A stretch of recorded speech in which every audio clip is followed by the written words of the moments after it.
石組の黒猫だよ。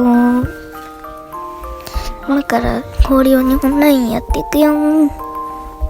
逃亡者だよ。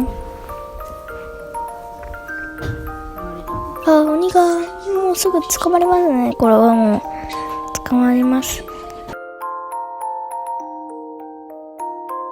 捕まっちゃいました。下手っぴですね。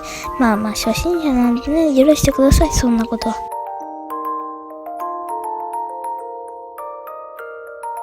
このステージですね。私まだやり方とか使い方とか全然わかんないですから。私、レナとかと遊んだことあるんですけど、めっちゃ録音失敗したんですよね。なので、動画には音声なしで投稿してもらったんですけど、本当にあれは失敗作でしたね。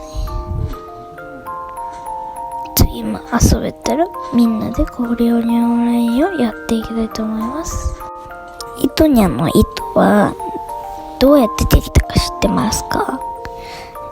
正解はですね、私は糸巻き巻きみたいな曲あるじゃないですか。その曲が大好きで、ずっとみんなに糸ちゃんっていう名前でしてもらってたんですけど、それプラス猫が好きだから糸にゃんにしたんです。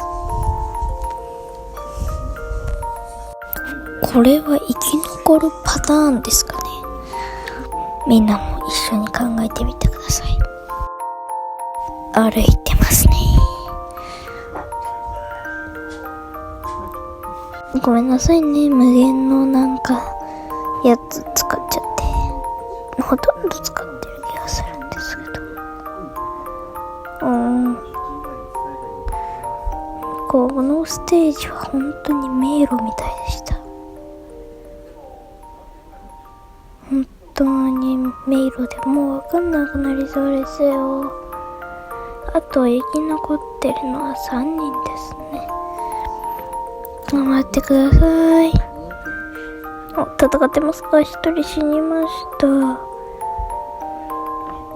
あと黒猫ともう1人ですね。ちょっとチャットの方とかは隠させてもらってます。